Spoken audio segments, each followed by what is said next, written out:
last week, we lost.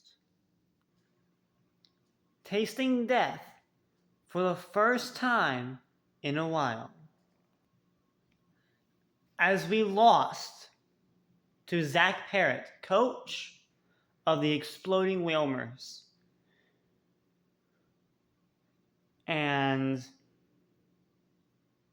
I'm gonna be honest, it didn't feel good, especially since he took like 30 minutes to build his team, literally right before we fought. Like, I'm not even joking. So in order for us to get our desired rematch in semis, we gotta get through our quarterfinals opponent first.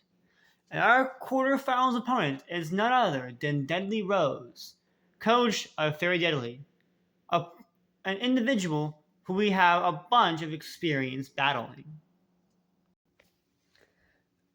And thus far, each of the times we fought, I've bested her 3-0. But things are different this time around, because even though we play her again in the MDL, and I won last time, it was a lot closer than the score indicated. Whereas in ODL, the score was more of a blowout for me than the score indicated. You see, despite her team in the MDL being basically half grass type, and me pairing the most well into it out of all the bottom 4 opponents, there's just one teeny tiny issue.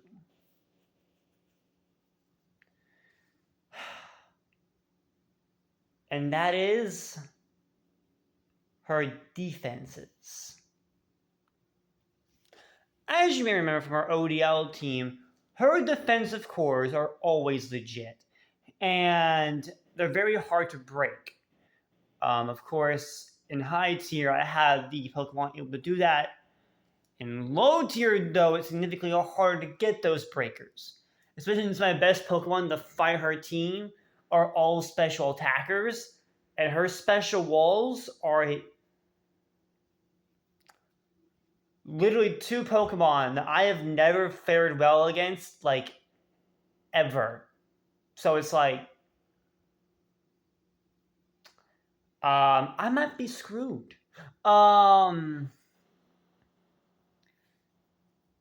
But even still, is my best matchup. So I had to get a little crazy in the team. I had to cook a little bit. I had to get a few physical attackers in there. And yet, despite everything stacked against me, I know that I can get the job done. And maybe, just maybe, a certain GOAT will finally have his game. So with that, there's enough for me to say other than may the best coach win. And with this finally being my wake-up call, there's only one thing that I think we should both remember. You can't have a rainbow without rhyme, baby. Greetings, Poke fans! Zach Attack here. And it's finally time for another playoffs. Set time in Draft League. It's crazy. ZDL did not go well. ODL starts next week, but right now we're focusing on MDL playoffs. And our first opponent is a Week 7 rematch against Deadly Rose. And this is, as funny as this is going to sound, if I win, because Zell beat J3. So if I,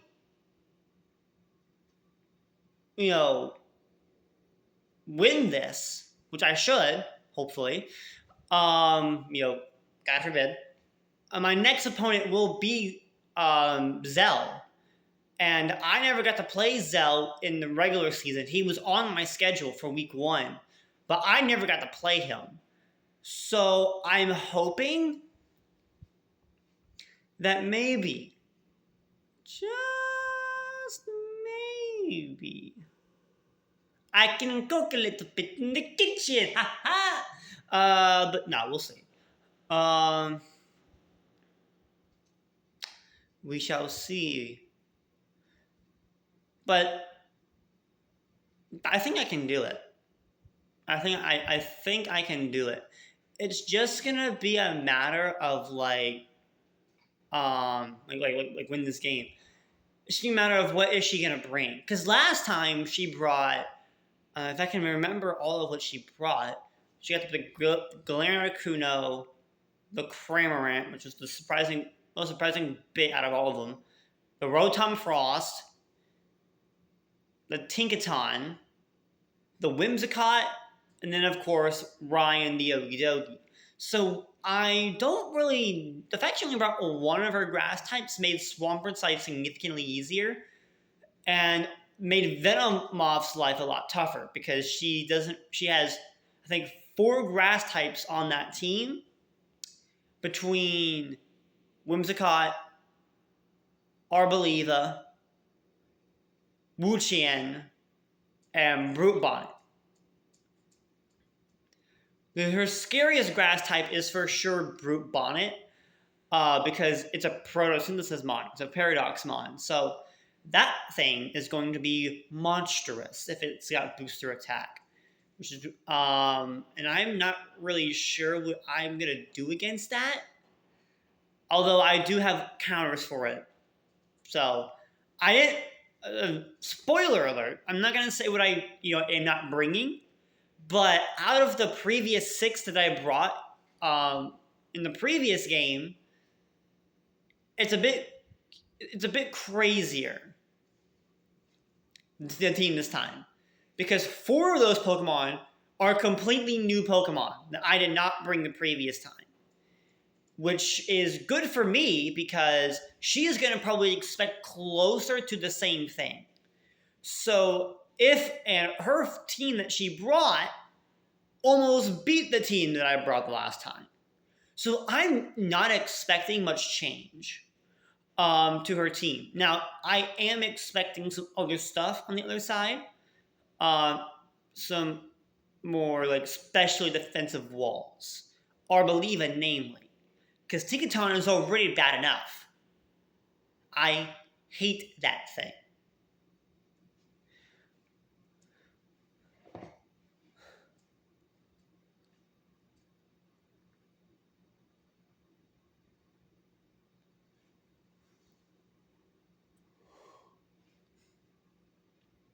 It's going to be quite a scary matchup for sure.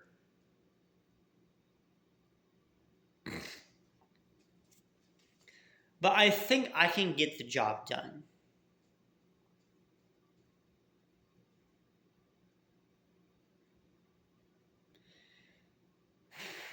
And the 2 Pokemon that are the same, by the way, and the team, their sets got wildly drastically changed.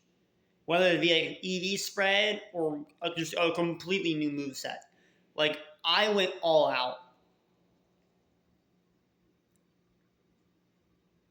So, here's hoping that everything is going to go good as planned. And let's just jump into the team builder because I've been talking my butt off. So let's jump into the team builder just to show you guys what I am going to be bringing this week. And in hopes that it's going to be a good matchup for a certain GOAT who has yet to have his breakout game. Let us begin. All right, here we go. Here we go with the team builder once again for MDL quarterfinals. And I'm ready to roll with this team. So, here we freaking fracking go. Our first Pokemon is our team captain, which means we got Ming Xiao. And I didn't bring Ming Xiao last time, but we are going to bring her this time. And we got an Assault Vest because a lot of her team, or at least her bigger threats, are special attackers. And me and Shell's got a pretty good speed tier in this battle. The only thing outspeeding it is Whimsicott. We got Close Combat, U-Turn, Poison Jab, and Knockoff. Originally, I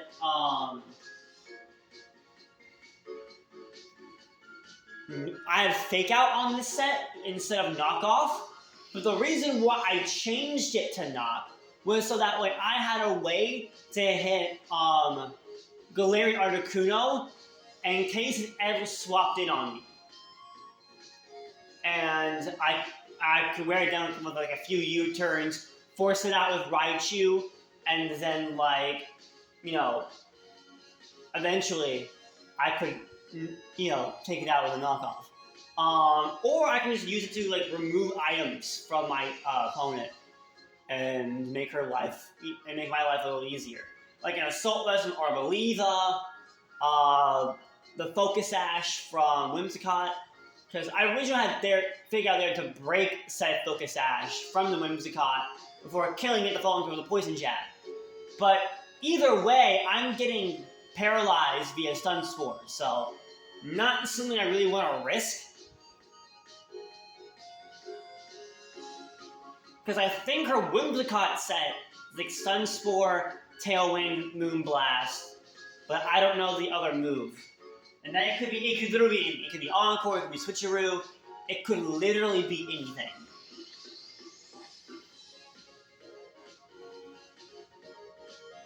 So me, and then also this thing can just one-shot the Brute Bonnet if I needed to. So there's that. But yeah, and it can even break through Tikaton too if I needed to. Because Tikaton's gonna be more of a knock support set like it was last time. Because last time its only attacking move was Knockoff. So that'll help me out a lot if it's the same way. Next up we got Gator. Skeldurge. Instead of Chople this time, we're running Shuka. That way I can live a high horsepower better from Ryan before burning it courtesy of Will-O-Wisp. And I originally had Cobra for Brute Bonnet, but I got a Venomoth to threaten it. So I don't even know if it comes into this game. And if it does, I have other answers this time, so I don't need to rely on burning it with Skeldurge like I normally had to do in mobs. We got Torksong Hex with Will-O-Wisp and Slackoff. So we're not running Shadow Ball this time. We got Hex for doing double damage after a Will-O-Wisp has been initiated, which I think is cool.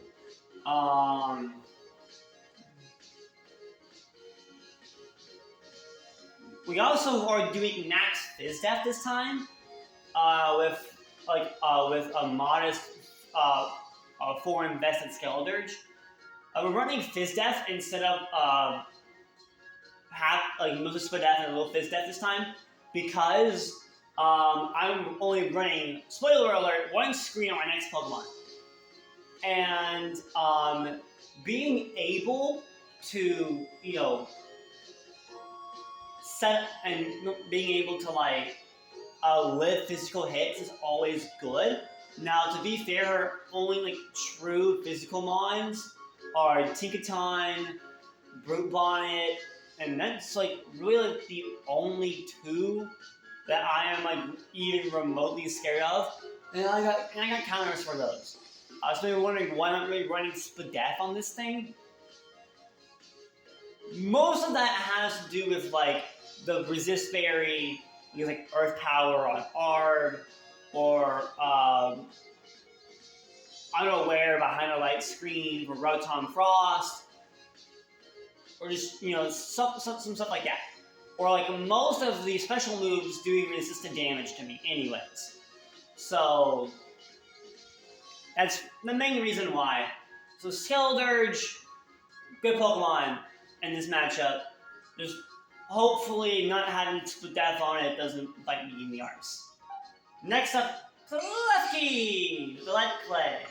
and this is, again, a Spadef Klefki, but the set is completely different from last time. Instead of Reflect, we got Trick Room, the pair of Light Screen, as well as Spikes and Psychic this time, instead of, I think, Flash Cannons, what I had last time. Spikes are there for obvious reasons. I don't think I need to spell why.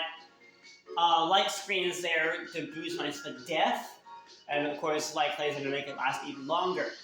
Psychic is there. The only reason that's there is for Ogie Dogie in case it ever switch in, and I can check to see if it's an AV or not. Or like Pyapa Berry or something like that. And then Trick Room is there to make my slow Pokemon fast. Now you might be wondering why I'm doing that. Because my Pokemon in this matchup, their speed tiers are good. The only Pokemon that really doesn't want to be in a Trick Room is Whimsicott, but that thing has Prankster priority anyways. So why am I doing this? You might be asking yourself. Skeledirge for one, because it's going to be the slowest Pokemon after the Brute Bonnet and the Arboliva. If they're there, are removed. And another one of my Pokemon is also super slow. Slower than Dirge, might I add, but super strong. And if I can get one of these off, because I couldn't get one off in my battle against King, therefore hindering my chances of winning that battle.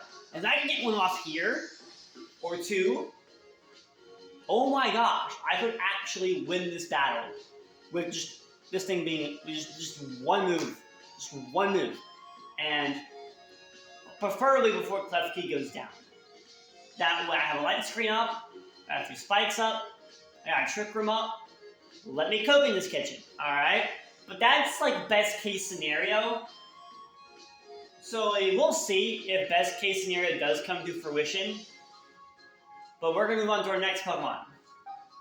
Surfing, the Raichu. With Choice Specs. And we got Thunderbolt, Wolfswing, Psychic, and Surf this time. No DKs. We got Surf this time, literally solely for Terra Ground Cramorant. Like, I'm being so serious. Like, the only reason this move even exists on this on my side is for that stupid freaking Cramorant. After Terra's, obviously. Psychic for good, just good general stab. I almost ran Psyshock, and I still can, but the only reason I didn't run Psyshock was because Ogie Dogie exists. So, yeah.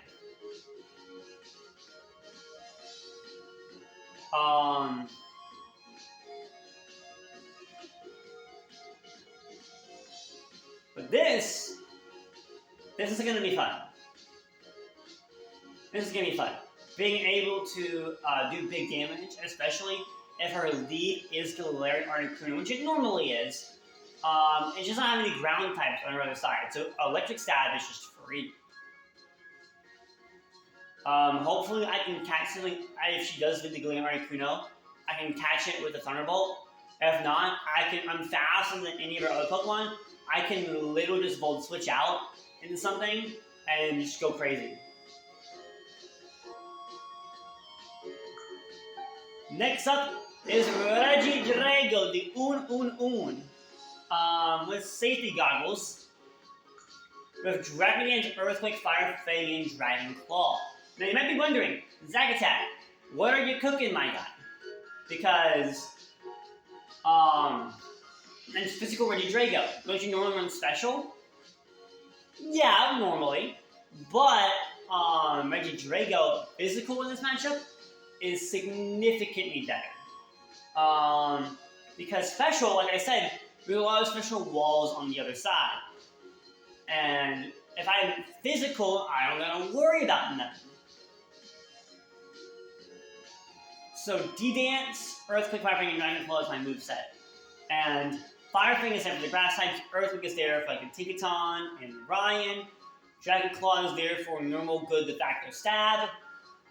And after like a Dragon Dance or two, I win the game, really. It's just like, I need to remove Whimsicott first. Now when I'm guaranteed faster than everything after a +1, in case being scarfed, and I'm missing something, after a +1, I cook literally everything on her side. Just Dragon's Claws powered up by Dragon's Maw. And yeah, the only Pokemon I don't think I one-shot would be Ryan, the Okidogi. So we'll see what happens. But my final Pokemon is one that I'm the most excited about. And that is the return of Bubby the Goat.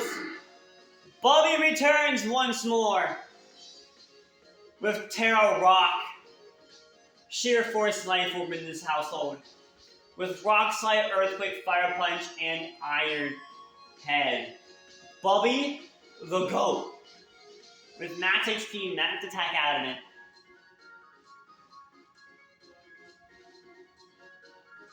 In a Trick Room, destroys everything. And the reason why Bubby is here is to mainly hard check the Arboliva. They might be wondering, Zack Attack, why are you using this thing to hard check Arboliva? It's a rock type. Arboliva is a grass type too. And you'd be right. But Bubby's faster. So, with that being said, because it's faster,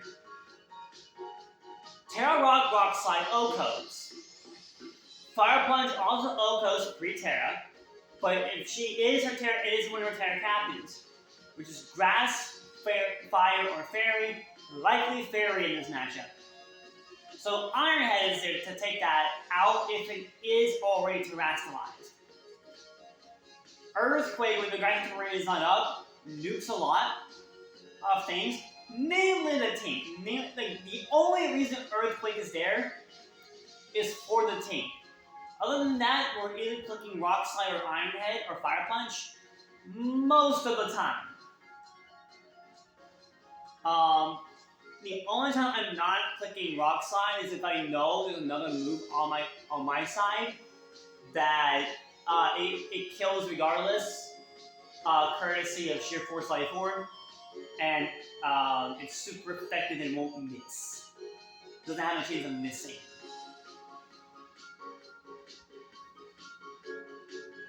I almost ran Terra Grass Head Smash, but I didn't like the recoil. And even though Grass would have been good defensively here, for obvious reasons, I prefer the damage boost and the accuracy, the better accuracy that Rock Slide provides. So, that's gonna be the team this week, going up against Rose. And as you can see, I prepped really hard for this battle, and I really don't want to lose. Chat, keep me in your prayers, because later today, hopefully, we will fight Rose and come out victorious and keep the MDL playoff run alive.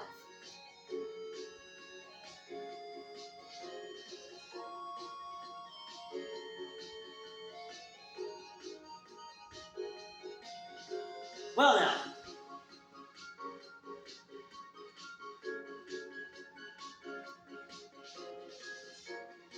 I hope to see you all in the battle.